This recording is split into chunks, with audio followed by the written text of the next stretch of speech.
So అలాంటి మనం ఇలాంటి పార్టీలు అంటే ఇవాళ ఇక్కడ దాదాపు ఒక 400-500 మంది కనపడుతున్నారు. ఎన్ని లక్షల మందికి పవన్ కళ్యాణ్ గారు ఈ జనసేన పార్టీ పెట్టడం వల్ల ఎన్ని లక్షల మందికి ప్రశ్నించే గొంతుకునిచ్చాడు. ఇవాళ జనసేన పార్టీలో ఉన్న యూత్ నాకు తెలిసి ఏ పార్టీ లేదు. మన పవర్ అంతా youth, youngsters. Long back Kalyan బాబుని ఆయన్ని అడిగాను ఒకసారి, నువ్వు ఇంత నిజాయితీగా చేస్తున్నావు, గత 10 ఏళ్ళ నుంచి, అంతకుముందు 5 సంవత్సరాలు చేసావు, గత 10 సంవత్సరాల నుంచి కష్టపడుతున్నావు, నువ్వు గెలవలేదు, మరి ఎందుకు మనం కష్టపడి నిజాయితీగా ముందుకు వచ్చిన ప్రజల నుంచి మనకి అనుకున్నంత సహకారం అందట్లేదు, సో ఇది చేయటం అవసరం అని నాకు ఒక చిన్న ఫ్రస్ట్రేషన్ వచ్చి అడిగితే, ఖచ్చితంగా అవసరం అన్నయ్య, వాళ్ళకి తెలుసో తెలియకో ఏది చేసినా సరే మన ప్రజలు వాళ్ళ కోసం మనం ఏదైనా చేయాలి. ముఖ్యంగా యువకులు వాళ్ళు అన్నిటికీ తెగించి ముందుకు వచ్చి మనకు నిలబడినందుకు ఖచ్చితంగా ఈ రాష్ట్రంలో ఉండే యువకులకి మనం అండగా నిలబడి వాళ్ళని గొప్ప భారతదేశానికి అద్భుతమైన భవిష్యత్తు ఇచ్చే నాయకులుగాను, మనుషులుగాను, పౌరులుగాను తీర్చిదిద్దాలి. అది మన బాధ్యత అన్నారు. అందుకని నేను hats off to Pawan Kalyan. అంత గొప్పగా ఆలోచించిన వ్యక్తి. మీ గురించి ఆలోచిస్తారు, యూత్ గురించి ఆలోచిస్తారు. ఎందుకంటే ఐఎమ్ 60+ ఇయర్స్.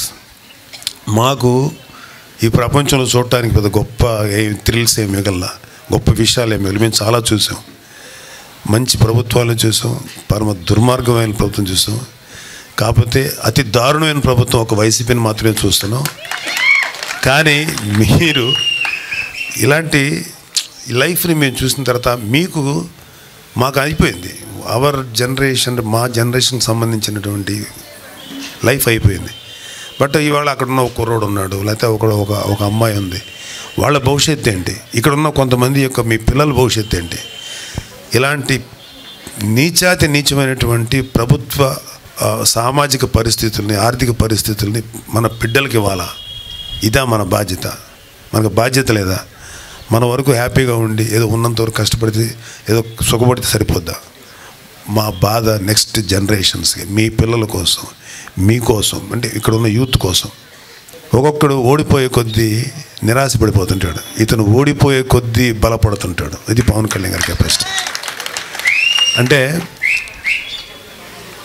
భీమ్లా నాయకులో ఒక డైలాగ్ ఉంటుంది, 16 సార్లు ఓడిపోయిన గజనీ మహమ్మద్ గుర్తున్నాడు కానీ ఎవరు ఓడించారో ఆ రాజు పేరు గుర్తులేదు. అలాగా ఓటమికి భయపడని వ్యక్తి కన్నా ప్రమాదకరమైన వ్యక్తి ఎవరు లేరు.